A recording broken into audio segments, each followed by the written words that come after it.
¿Cómo están? Bueno, es una alegría grande poder compartir con ustedes estos momentos en los que vamos a reflexionar en la palabra de Dios. Hermoso tiempo de alabanza hemos tenido. Le agradecemos a los hermanos que nos han ministrado y que nos han guiado en alabanza a nuestro grande Dios, nuestro poderoso Dios. Dice la palabra de Dios en Santiago, el capítulo 5, versos 17 y 18, que Elías era un hombre sujeto a pasiones semejantes a las nuestras, y oró fervientemente para que no lloviese. ¿Y qué pasó?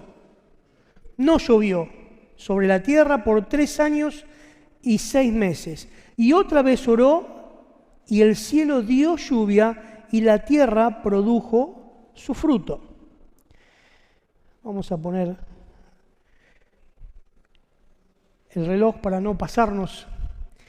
Este texto, que lo vamos a usar de forma introductoria, pero además va a ser la columna vertebral de todo lo que vamos a desarrollar.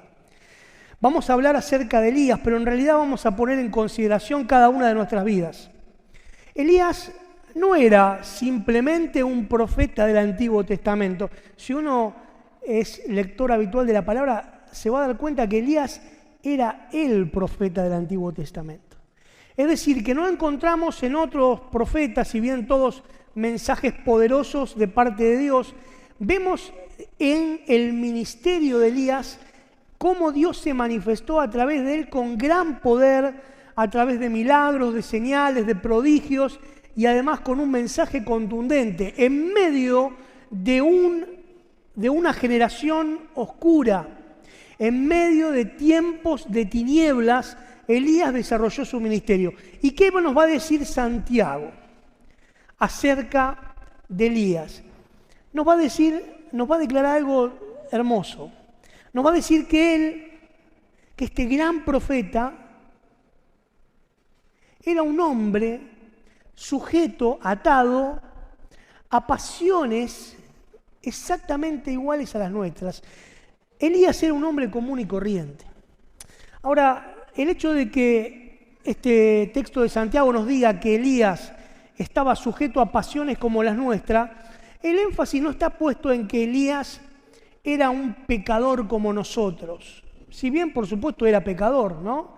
Allí, en la expresión pasiones, está hablando de las emociones que nos gobiernan, ¿sí?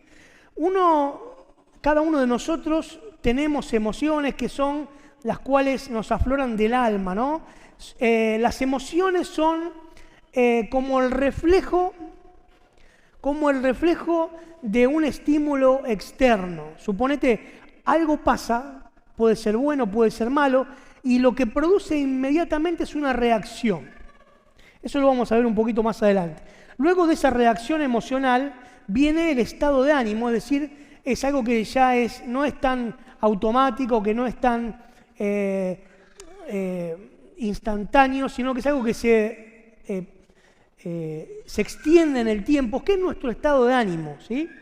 Esas son las emociones y los estados de ánimo, son los sentimientos que muchas veces gobiernan nuestra vida. Y el texto dice en Santiago que Elías tenía las mismas pasiones que vos y que yo. No era una persona sobrenatural, era un hombre extraordinariamente común y corriente. Si hay algo que lo caracterizaba era eso, era sencillo, común y corriente. Ahora hizo cosas realmente extraordinarias por el poder de Dios, ¿verdad? Vamos, por favor, me acompañan a Primera Reyes, capítulo 19. Allí vamos a leer un pasaje extenso de la palabra de Dios, pero vamos a basar todo el mensaje en esta porción bíblica. Primera Reyes, capítulo 19. Acá dio a Jezabel la nueva de todo lo que Elías había hecho y de cómo había matado a espada a todos los profetas. Entonces envió Jezabel a Elías un mensajero diciendo: así me hagan los dioses y aún me añadan, si mañana a estas horas yo no he puesto tu persona como la de uno de ellos. Viendo pues el peligro, se levantó y se fue para salvar su vida. Es decir, Elías, ¿no? Y vino a Beerseba, que está en Judá, y dejó allí a su criado, y él se fue por el desierto un día de camino, y vino y se sentó debajo de un enebro, y deseando morirse dijo: basta ya, oh Jehová, quítame la vida, pues no soy yo mejor que mis padres. Y echándose debajo del enebro, se quedó dormido. Y aquí luego un ángel le tocó y le dijo: levántate, come. Entonces él miró y aquí a su cabecera una torta cocida sobre ascuas y una vasija de agua, y comió y bebió, y volvió a dormirse. Y volviendo el ángel de Jehová la segunda vez, lo tocó, diciendo: levántate y come, porque el largo camino te resta. Se levantó pues y comió y bebió, y fortalecido con aquella comida, caminó 40 días y 40 noches hasta Horeb, el monte de Dios. Y allí se metió en una cueva donde pasó la noche, y vino a él palabra de Jehová, el cual le dijo: ¿qué haces aquí, Elías? Él respondió: he sentido un vivo celo por Jehová, Dios de los ejércitos, porque los hijos de Israel han dejado tu pacto, han derribado tus altares y han matado a espada a tus profetas, y solo yo he quedado, y me buscan para quitarme la vida. Él dijo: sal fuera y ponte en el monte delante de Jehová. Y aquí Jehová que pasaba, y un grande y poderoso viento que rompía los montes y quebraba las peñas delante de Jehová, pero Jehová no estaba en el viento. Y tras el viento un terremoto, pero Jehová no estaba en el terremoto. Y tras el terremoto un fuego, pero Jehová no estaba en el fuego. Y tras el fuego un silbo apacible y delicado. Y cuando lo oyó Elías, cubrió su rostro con su manto y salió y se puso a la puerta de la cueva. Y aquí vino a él una voz diciendo: ¿qué haces aquí, Elías? Él respondió: he sentido un vivo celo por Jehová, Dios de los ejércitos, porque los hijos de Israel han dejado tu pacto, han derribado tus altares, han matado a espada a tus profetas, y solo yo he quedado, y me buscan para quitarme la vida. Y le dijo Jehová: vuélvete por tu camino, por el desierto de Damasco, y llegarás y ungirás a Hazael por rey de Sidria, a Jehú, hijo de Nimsi, ungirás por rey sobre Israel, y a Eliseo, hijo de Safat, de Abel Meola, ungirás para que sea profeta en tu lugar. Y el que escapare de la espada de Hazael, Jehú lo matará, y el que escapare de la espada de Jehú, Eliseo lo matará.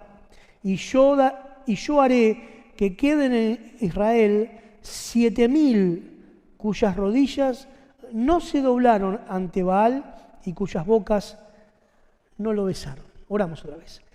Padre Celestial, nuevamente en tu presencia, Señor, para alabarte, para glorificar tu nombre y para rogarte en el nombre del Señor Jesucristo, nuestro Salvador, que nos hables en esta noche. Que tu palabra sea como se declara de ella, viva y eficaz, que cumpla ese propósito por el cual tú la envías a nosotros en esta noche. Bendito sea tu nombre, porque tu voz resuena en este lugar una vez más, y te pedimos, Señor, que nos hables al corazón en el precioso y bendito nombre de Cristo Jesús. Amén. Bien, tremendo el pasaje, y yo me he ahorrado el trabajo de contarles toda la historia de Elías, pero es apasionante, yo les aconsejo leerla. Hace poquito estuvimos viendo algo en la clase de mayores acerca de Jezabel, en realidad, lo cual nos llevó a analizar un poquito la vida de Elías y lo que había pasado allí, ¿verdad?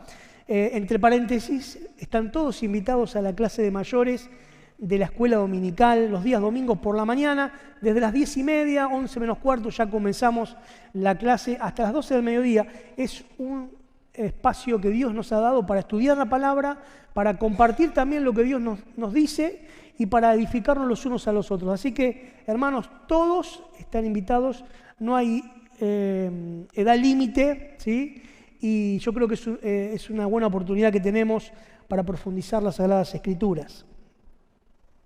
Bien, Elías, este gran profeta de Dios, que había enfrentado a estos casi 1000, vamos a decir, profetas de Baal, que habían conducido al pueblo a la idolatría. Por supuesto, los líderes políticos de entonces y también los religiosos se habían corrompido en sus corazones, habían dejado a Jehová y estaban guiando al pueblo en un paganismo, en una idolatría constante.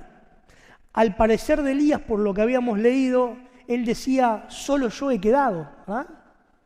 Es decir, que no se veía abiertamente personas que siguieran a Jehová únicamente, sino que la mayoría del pueblo se había entregado a la idolatría. Digamos, eran tiempos oscuros, eran tiempos de oscuridad espiritual, eran tiempos como los que nos toca vivir a nosotros, tiempos en los que vemos una apostasía constante, ya lo hemos meditado anteriormente domingos atrás. Eran tiempos donde Jehová no era adorado, no era alabado, no era glorificado su nombre. Eran tiempos donde la oscuridad y la maldad reinaban en los corazones del pueblo. ¿Qué quiere decir Santiago cuando de este hombre nos dice que era un hombre sujeto a pasiones como las nuestras? Bueno, mirá, lo que quería decir era esto, que era un hombre que estaba atado también a sus emociones, a lo que le provocaban las cosas. Es decir, era un hombre vulnerable, era un hombre apasionado, un hombre que también era gobernado por sus emociones, sentimientos y estados de ánimo. Y déjame decirte que esto es lo que nos pasa a nosotros frecuentemente. Porque no podemos desterrar de nosotros nuestra propia esencia. Ahora podemos ir al caso del Señor Jesús, cuando justamente en el momento en que Él sabía que debía entregar su cuerpo en la cruz, Él va a orar al huerto de Getsemaní, lleva a algunos de sus discípulos, les pide que estén orando y Él se va a alejar a una pequeña distancia y va a comenzar a orar y relata los pasajes de los evangelios que Él comenzó a sudar como grandes gotas de sangre que caían como su sudor. Es decir, que sentía emociones realmente profundas, que había sentimientos que lo habían gobernado y que habían puesto su alma en angustia. Por eso, como respuesta a esa oración, el Padre va a enviar a sus ángeles y dice uno de los pasajes, y le servían. Es decir, ¿qué quiero decir? Que no hay en esto algo que podamos ligarlo a la cuestión del pecado. Por supuesto que no, porque sabemos que Jesús no pecó, pero Él en ese sentido también fue afectado por las emociones de las cosas que le ocurrían. Cuando va a morir su amigo Lázaro, dice la palabra de Dios que Jesús lloró. Y ahí una emoción, un sentimiento de tristeza se apoderó de su corazón. Ahora, ¿esto significaba que Él dejaba su confianza en el Padre, ya no confiaba más en el Padre que lo había enviado? No. Significaba que como parte de nuestra naturaleza humana debemos lidiar cotidianamente con emociones, sentimientos y estados de ánimo. Por supuesto que también lidiamos con la carne, lidiamos con el pecado, ¿verdad? Pero Elías, este gran superhéroe, es el superhéroe de Marvel del Antiguo Testamento, es el profeta y se nos muestra acá de carne y hueso. El texto sugiere que Elías experimentó el poder de Dios obrando en él o a través de él, solo cuando tenía dominadas sus pasiones, sus sentimientos. No, el texto dice, que leímos en Santiago, que Elías, siendo un hombre sujeto a ese tipo de sentimientos y pasiones humanas, aún así Dios obró a través de él con poder, porque oró y ¿qué pasó? Se detuvo la lluvia sobre la tierra por 3 años y medio y luego volvió a orar. ¿Y qué pasó? Volvió a llover. Dios se manifestó poderosamente a través de la vida de Elías. Ahora vamos a ver juntos algunos de los estados de ánimos en medio de los cuales Dios obró en la vida de Elías. Miren, acabamos de leer, ¿no? En Primera Reyes 19, esta escena que es posterior a lo que vamos a comentar ahora, donde luego de haber asesinado con sus propias manos a estos profetas de Baal, haberlos degollado, eso es lo que pasa allí anteriormente, en Primera Reyes se nos relata esto, ¿no? Primeramente hubo un duelo, Elías va a retar a duelo, un duelo de vida o muerte, ¿no? Como en el lejano oeste prácticamente. A estos profetas y le va a decir que debían poner un altar y sobre ellos un sacrificio y luego clamar simplemente a sus dioses para que haga descender fuego del cielo y consuma el holocausto. Y estos 450 profetas de Baal y otro tanto de Acera iban a clamar a sus dioses y no iba a pasar nada. Pero luego, conocemos la historia, Elías va a clamar a Dios delante del pueblo y Dios va a hacer descender del fuego, un fuego desde lo alto del cielo que iba a consumir todo el sacrificio y el holocausto y aún el agua iba a lamer las llamas de fuego que descendían del cielo, esa agua que él había hecho derramar sobre el altar. Y Dios iba a obrar poderosamente. Luego de esto, la malvada reina Jezabel lo va a amenazar de muerte y le va a decir, así me hagan los dioses y aún me añadan, si mañana a esta hora tú, Elías, no estás como uno de estos, es decir, degollado. Y acá lo vemos en el capítulo 19 de Primera Reyes, escapando, huyendo, corriendo por su vida. Pero no nos vamos a adelantar. Primero lo vamos a ver en la cumbre, en el éxito. Miren, en Primera Reyes capítulo 18, verso 46, se nos dice, y la mano de Jehová estuvo sobre Elías, el cual ciñó sus lomos y corrió delante de Acab hasta llegar a Jezreel. Es decir, aquí lo vemos eufórico, lo vemos victorioso, luego de haber contemplado el poder de Dios a través de su ministerio. Esto es lo que ocurre con nosotros cuando servimos a Dios y cuando el Señor nos permite en su gracia y en su gran bondad poder cosechar los frutos de ese ministerio. Muchas veces servimos, muchas veces predicamos el Evangelio y no vemos palpablemente los frutos. Uno lo hace porque el Señor nos pide que le sirvamos. Uno no busca resultados, el objetivo es servir. El fruto en nuestras manos es el servicio. ¿Sí? Es el servicio hecho con fidelidad. No es lo que podemos recolectar con esa siembra que hacemos en el pueblo de Dios, sino el servicio en sí. Eso es lo que es nuestro servicio, es lo que es el fruto que vamos a presentar delante de nuestro Señor cuando tengamos que dar cuenta cada uno de nosotros en particular. Pero cuando el Señor nos permite, en algunas oportunidades, poder ver los resultados del trabajo que hacemos para Él y cómo el poder de Dios fluye a través de nuestra vida, a través de los dones que Él nos ha dado y que ponemos al servicio, eso realmente es maravilloso. Produce en nosotros una alegría inconmensurable. Produce en nosotros acciones de gracias al Señor, porque nos sentimos como indignos de haber hecho algo para Él. Y cómo el Señor multiplica la fuerza de nuestras manos y prospera nuestro ministerio, eso es una gran bendición. Hubo profetas que no pudieron ver esto como Jeremías. ¿Se acuerdan la historia de Jeremías? Un gran ministerio el de Jeremías. Sin embargo, él predicó también a una generación oscura y él no pudo ver o palpar los frutos de su ministerio, de su esfuerzo, de su gran sacrificio, porque el pueblo despreció la palabra de Dios. Ahora, él acaba de experimentar dos grandes triunfos espectaculares. Lo vemos en el capítulo 18 de Primera Reyes. Primero lo vemos allí haciendo que Dios haga descender fuego del cielo en presencia de los profetas de Baal, pero además que descienda fuego del cielo en presencia de todo el pueblo y ver cómo todo el pueblo se convierte de corazón al Señor.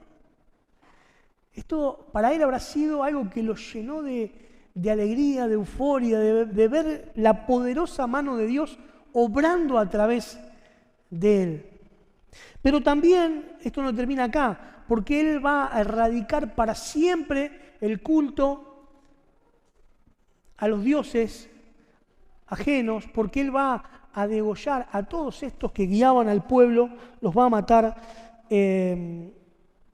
los va a degollar también en presencia del pueblo.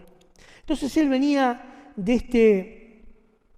este momento de victoria, de euforia, de resultados en los ministerios, ¿verdad?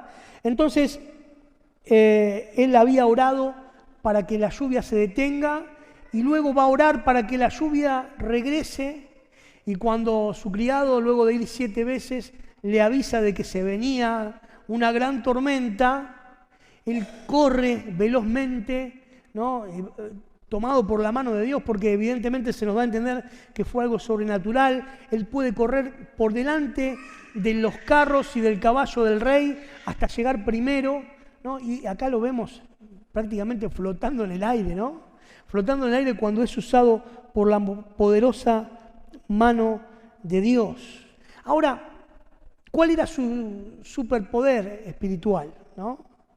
Y bueno, según Santiago podemos decir era la oración. Y muchas veces se nos ha dicho que tenemos poder en la oración, ¿no? Se habla del poder de la oración. Ahora déjame decirte algo que quizás en una primera oída te va a parecer que lo que digo es una locura, pero no hay poder en la oración. Cuando pensamos que la oración es la que tiene poder, cometemos el error que muchos grupos llamados cristianos cometen. Y es no entender que el poder no radica en las palabras que yo digo, en cómo las digo y de la manera en que las digo, sino que radica a quién son dirigidas. La oración en sí misma no tiene poder, porque si yo hago esta misma oración y la dirijo, por ejemplo, a alguna imagen, a algún santo o a algún otro Dios, no va a producir nada, ¿verdad? ¿Cuántas oraciones de personas que son idólatras van dirigidas a otras personas, a otros seres, a demonios, porque es lo que dice la palabra, ¿no? Y no a Dios. Ahora, ¿esas oraciones tienen poder? No, no tienen poder. Ni tampoco las imágenes tienen poder para responder esas oraciones. Ahora, ¿qué es lo que tiene poder de la oración? ¿A quién nosotros la estamos dirigiendo? Es decir, el poder, la fuente de poder es Dios. Por eso, mis queridos hermanos, no es bíblico pensar que las palabras que salen de nuestra boca son como palabras mágicas. Y si yo digo o declaro algo, se va a cumplir. Porque eso no es bíblico. Porque no encontramos textos bíblicos en que nos digan que nuestra palabra tiene poder. Lo que tiene poder es Dios. Y Dios es soberano. Y Dios siempre responde a nuestras oraciones. Ahora lo vamos a ver. Pero es más, no existen oraciones correctas o incorrectas. No existe tal cosa como oraciones correctas o oraciones incorrectas. Fíjense si no, en Romanos capítulo 9, si me acompañan, en Romanos capítulo 9, verso 26, perdón, Romanos 8, 26. Y de igual manera el Espíritu nos ayuda en nuestra debilidad. Pues ¿qué hemos de pedir como conviene? No lo sabemos. Es decir, ¿podemos saber si estamos realizando una oración correcta o no? No lo sabemos. Pero tenéis una confianza que tenemos los creyentes. Mirá, Pero el Espíritu mismo intercede por nosotros con gemidos indecibles, mas el que escudriña los corazones sabe cuál es la intención del Espíritu, porque conforme a la voluntad de Dios intercede por los santos. El Señor es el Todopoderoso. Dice la palabra en Lucas capítulo 1, verso 37, que para Dios no hay nada imposible. No hay nada imposible para Dios.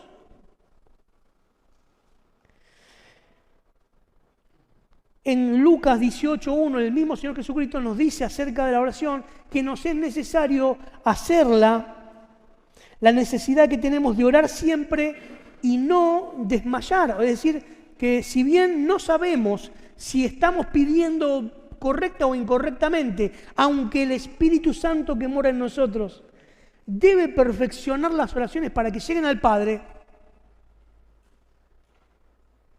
nosotros tenemos el mandato del Señor de orar constantemente, la necesidad que tenemos de orar.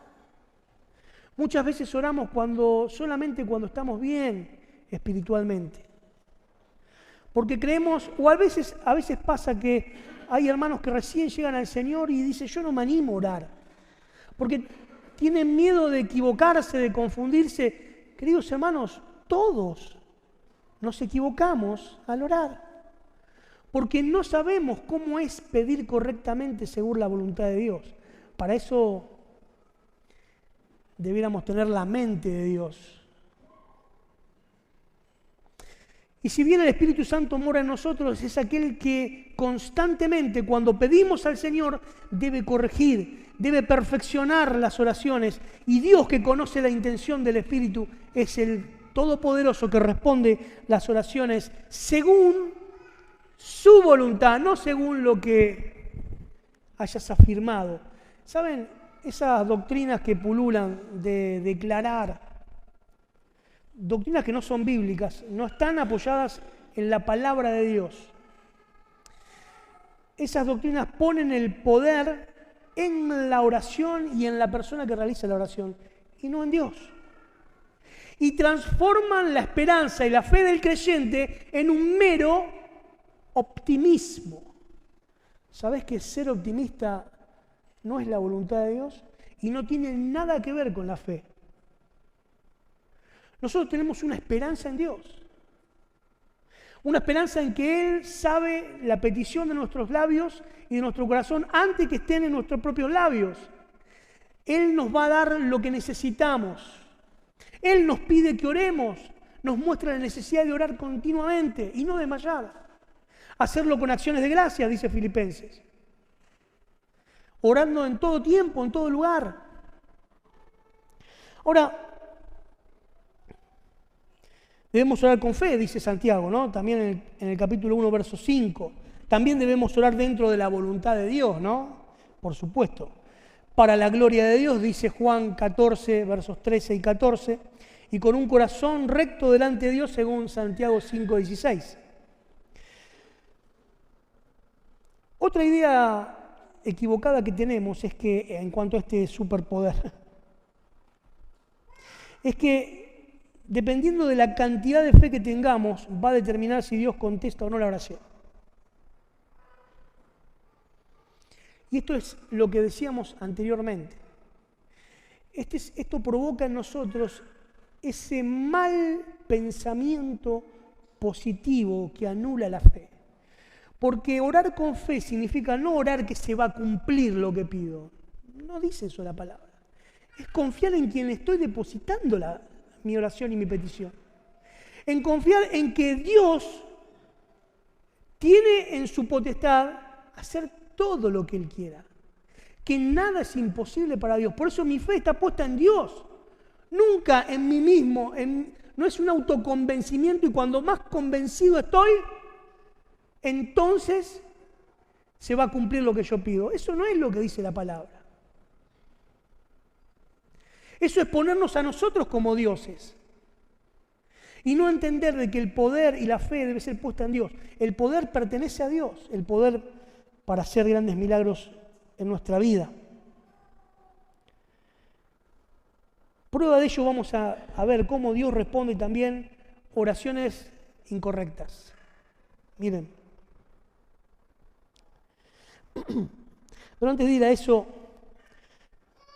quiero que entendamos un poquito, y volvemos otra vez al texto de Santiago, de que Elías era un hombre sujeto a pasiones iguales a las nuestras. Miren, ¿saben? Esto de las emociones, yo les digo, las emociones son como el reflejo a los estímulos externos. Es decir, algo ocurre, ¿no? Y eso despierta en mí algo, una emoción, ¿no? Esa emoción va a provocar en nosotros un estado de ánimo, ¿verdad?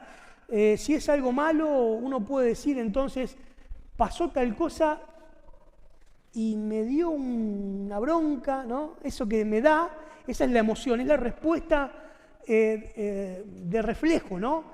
Que provoca, y saben que en la ciencia dice que tenemos una glándula llamada la amígdala, que es la que justamente trabaja en la respuesta a las emociones. Es la que, por ejemplo, ante un peligro provoca fisiológicamente cambios determinantes en nosotros. Por ejemplo, la tensión muscular provoca taquicardia, quiere decir que acelera la irrigación sanguínea a todo el cuerpo, porque es la que nos protege del peligro, y ante el peligro nos da dos opciones: prepararnos para luchar o prepararnos para huir, ¿no? Pasan esa una de las dos cosas. Pero yo digo que a veces en el plano espiritual la amígdala es nuestra enemígdala. Porque esos reflejos ante las emociones de las cosas que nos pasan nos hacen caer en un pozo emocional, en el cual Dios deja de ser la primera opción que tenemos.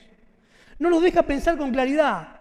Nos hace huir o nos hace ir a luchar, pero no podemos pensar con claridad. Es algo de reflexión, de reflejo, ¿no? Y muchas veces esos reflejos nos hacen actuar de una manera que no deseamos. Más de una vez lo he dicho yo, que por ejemplo cuando uno conduce, hay reflejos que nos juegan en contra, ¿no? Por ejemplo, cuando uno pinchás una rueda, un neumático, el primer reflejo ¿cuál es? Frenar. Si vas en la ruta, lo primero que pinchaste la rueda y uno tiende a pisar el freno. Bueno, escúchenme esto, por ahí esto les sirve. No lo hagan nunca. Porque si vos vas en la ruta a 120 km por hora y pinchás un neumático, sobre todo si es delantero, y vos querés frenar, ¿qué va a pasar? Se te cruza la rueda y empezás a rodar y rodar y rodar, como dice la canción de Fito, ¿no? Y no parás de rodar. Lo mismo pasa cuando vas manejando por la ruta y qué sé yo, te distrajiste y mordiste banquina, se dice, ¿no? Una de las ruedas baja la banquina. Y esa banquina, vamos a suponer que sea de tierra. ¿Cuál es el primer reflejo? Cuando vos medio que te dormiste y bajaste. A pegar el volantazo. No lo hagas, querido hermano, porque pegaste el volantazo y pasa lo mismo. Entonces esos reflejos, que quizás sean provocados por la amígdala, provocan un desastre en nosotros.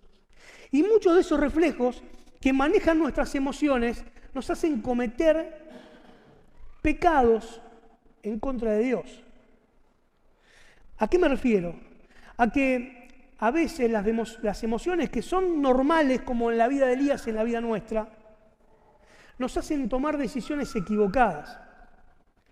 Yo sé de una hermana que hace poco me enteré que ella cuando va, es una hermana de acá, no vamos a decir el nombre, pero cuando tiene que enfrentarse a la situación, por ejemplo, de rendir un examen, un parcial, ¿no? O un final, se estudia todo, es muy estudiosa, se estudia todo y va a enfrentar preparada para rendir bien. Pero ¿qué pasa? Cuando va a rendir bien, esa emoción ante la presión, hace ese estímulo de tener quizá al profesor o al tribunal que me va a tomar el examen, hace en mí o en esa persona un reflejo que le juega en contra y se desmaya.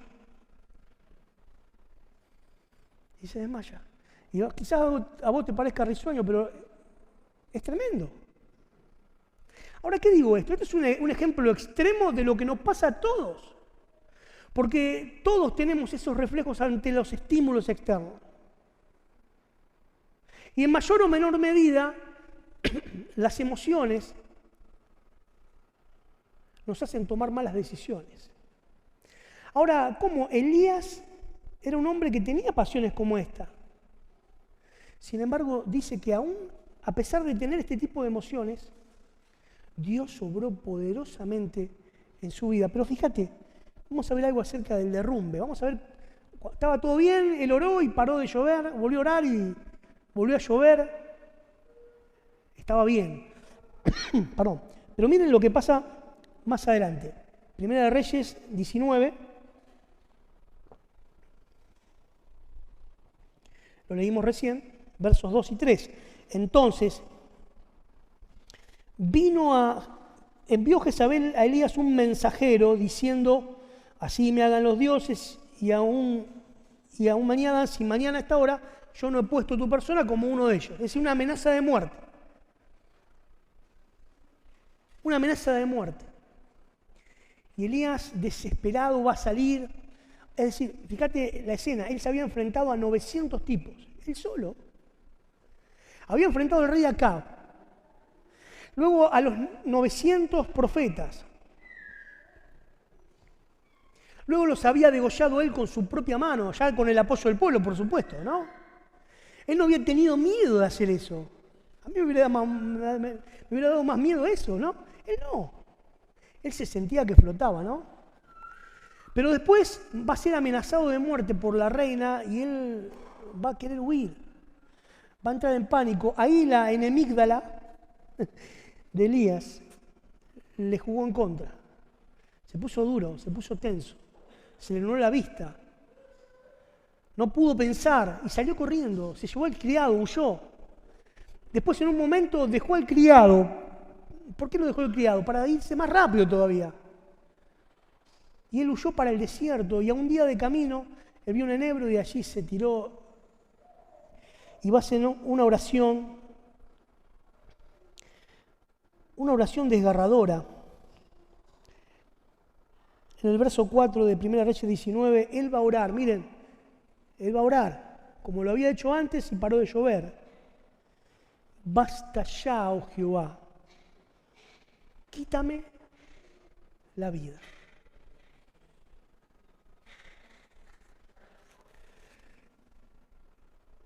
Señor, llévame. No quiero estar más acá. No quiero vivir más acá. Me quiero morir. ¿Te ha pasado? Yo creo que sí. A mí me ha pasado. Y ves que no es que uno ha vivido cosas, pero uno es como que esa reacción de la enemígdala ante una presión que no podemos manejar nos hace clamar estas locuras. Señor, basta. Es mucho dolor. Es mucho sufrimiento. No quiero más, Señor. Señor, quítame la vida. ¿Sabes una cosa?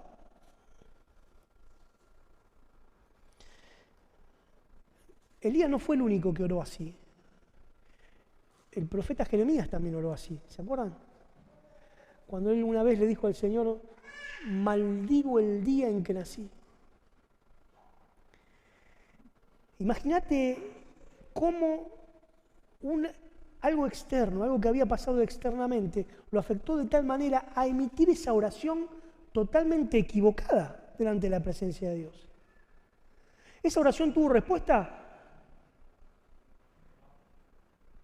Esa oración sí tuvo respuesta. ¿Y saben por qué? Porque Dios, escucha esto, Dios siempre responde tu oración. La hagas correctamente o la hagas incorrectamente, Dios siempre responde tu oración. Lo que Elías le estaba diciendo al Señor, Señor, no puedo más con esto, no aguanto la presión. Señor, tengo miedo, estoy solo. Me quiero morir. Ese es el error cuando oramos en medio de la presión, es que nosotros le decimos al Señor cuál es la salida. Pero el Señor quiere que nosotros le contemos lo que nos pasa y Él nos va a dar la salida. El Señor va a responder la oración de Elías, porque Elías lo que le pasaba es que no podía más con la situación. Y él va a caer allí debajo de un enebro que era como era para él su lápida, su tumba. Y se va a quedar dormido. Y así la expresión es como que cuando alguien se entrega y va a desear morirse. Y el Señor va a responder esa oración enviándole a un ángel. Generalmente el Señor cuando nosotros le pedimos ante una necesidad, y a veces le pedimos que responda milagrosamente, muchas veces nos manda a alguien. El Señor te manda a alguien. Puede ser un hermano, puede ser una hermana, puede ser un ángel, que lo va a tocar y le va a decir, levántate y come. Y luego lo va a dejar que se duerma otra vez. Y por segunda vez lo va a volver a llamar, no sabemos qué tiempo después. Y lo vuelve a tocar y le dice, Elías, levántate, come. Y dice que él cobró fuerzas por esa comida y salió de camino y caminó. ¿Viste lo que dice el texto? 40 días.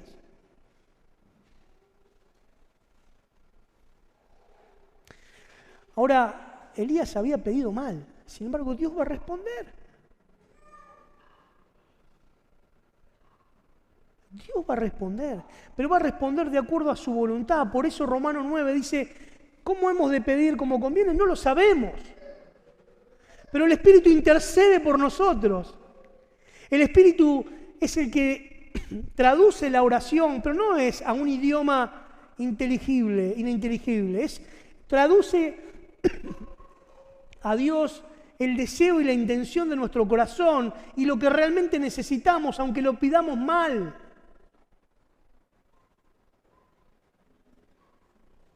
Por eso siempre tenemos la necesidad de orar. Y no es que hay que orar cuando estés bien espiritualmente, tenés que orar. Y orar es no decirle a Dios lo que tiene que hacer. Orar es contarle a Dios lo que nos pasa. Es contarle a Dios lo que estás viviendo, la angustia de que no podés, de que no estás cansado de luchar, de que estás cansado de la vida, que estás cansado de tu matrimonio, que estás cansado de tus padres, de tus hijos, que estás cansado de tu trabajo, que no querés más. Es contarle a Dios lo que te pasa. Y es dejar y ver cómo Dios va a actuar, así como actuó en la vida de Elías, poderosamente, también a través de ese momento triste. Pero más adelante, Elías llega a la oscuridad de la cueva, ¿no? Va a caminar 40 días y 40 noches y va a llegar a una cueva oscura y dice el texto que él pasó allí la noche. Ya una cueva es oscura, pero de noche es mucho más. Es decir, que no había momento más oscuro en la vida de Elías. Y cuando está allí en medio de la oscuridad, escucha una voz que le dice, no le dice, Elías, ¿qué pasó, Elías? ¿Qué estás haciendo acá, Elías? Una voz que lo hace recapacitar. Es una pregunta que Dios no necesitaba una explicación. Porque Dios conoce todo. Es una pregunta que hace recapacitar y muchas veces hemos avanzado en alejarnos de Dios y te has puesto testarudamente la idea de no obedecer a Dios, de rechazar su voluntad en tu vida porque sabés las cosas que tenés que hacer, sabés las cosas que tenés que dejar. Mis queridos jóvenes, el Señor te habla claramente y te dice lo que tenés que dejar. Y vos sabés lo que tenés que dejar, pero seguís. Y yo no sé si a tu corta edad ya le has dicho al Señor, Señor, no puedo más. No puedo más con mi vida porque mi vida es un infierno, porque mi familia es un infierno, porque no encuentro paz, no tengo felicidad, me quiero morir. Si estás en ese momento seguramente estás como Elías en la cueva y solamente la voz de Dios puede resonar en la oscuridad de tu vida para hacerte recapacitar. ¿Qué estás haciendo acá? Y esa pregunta hacía que Elías pueda pensar no en qué estoy haciendo acá, bueno, me estoy escapando, no. Es realmente lo que Dios había hecho en la vida de Elías. ¿Me entendés? ¿Me explico? Era así, Elías, ¿qué estás haciendo acá? ¿No te acordás lo que yo hice por tu mano? ¿No te acordás las grandes cosas que hemos logrado?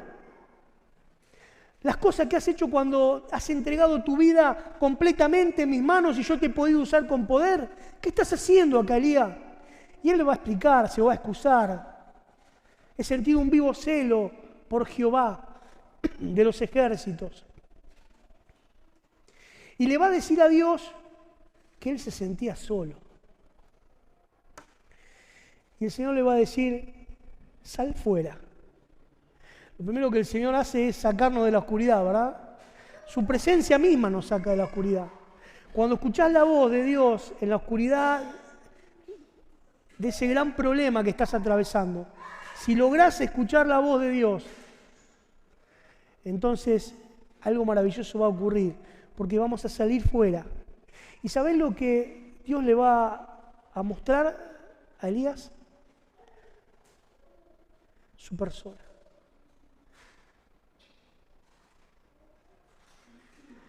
Porque mirá, el Señor, te lo voy a poner de esta manera, el Señor Jesucristo le va a decir a los escribas y fariseos, vosotros escudriñáis las Escrituras pensando que en ellas está la vida eterna. ¿Estaba mal eso? Es decir, acá podemos, también Pablo le dice a Timoteo que las Escrituras lo pueden hacer sabio para alcanzar la vida eterna.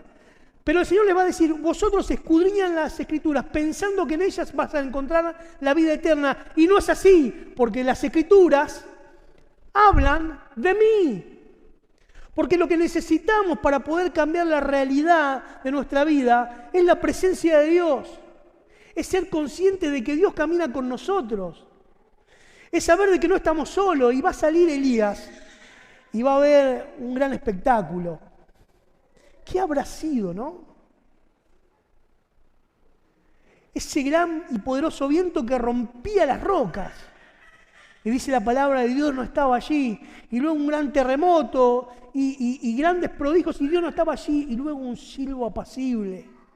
Entonces Elías entendió que estaba delante de la presencia de Dios y con su manto, aquel manto que en breve iba a arrojar a Eliseo, ¿verdad? Va a cubrir su rostro porque va a entender que estaba en la presencia de Dios. ¿Sabes? Dice la palabra que Jesucristo es la imagen del Dios invisible. Dice Colosenses capítulo 1, literalmente es el ícono. Es la palabra que se utiliza, ¿no? Es el ícono que es Dios.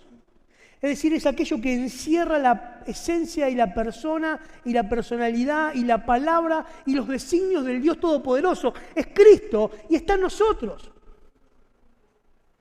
Y cuando buscas en las Escrituras y estudias las Escrituras, no estudias las Escrituras y si lo haces estás equivocado.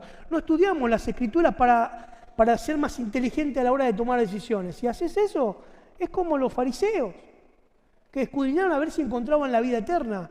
Tenemos que escudriñar la Escritura y buscar a Cristo. Vos cuando lees un texto y querés que Dios te hable, busca a Cristo. ¿Dónde está Cristo acá? ¿Dónde puedo ver a Cristo acá? Porque cuando sos consciente y Cristo se revela a través de su palabra, entonces todos tus problemas se terminan. Porque la esencia de nuestra vida, el propósito y el significado de nuestra vida es poder tener comunión con su Hijo, Jesucristo. Y la comunión no es simplemente orar, leer la Biblia, es poder verle, es poder contemplarle. Mirá,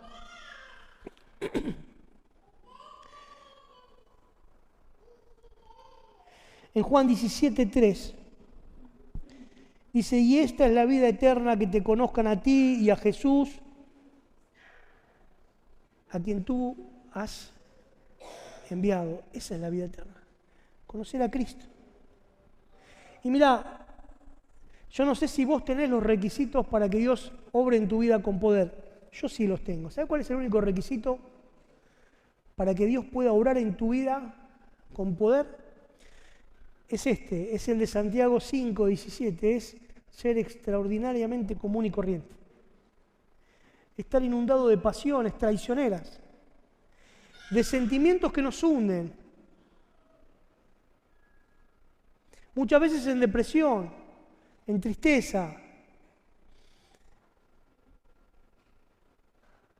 Ese es el único requisito que se necesita, porque dice la palabra que dice el apóstol Pablo que el poder de Dios se perfecciona en su debilidad, porque no ha escogido Dios a lo sabio de este mundo, sino a lo necio.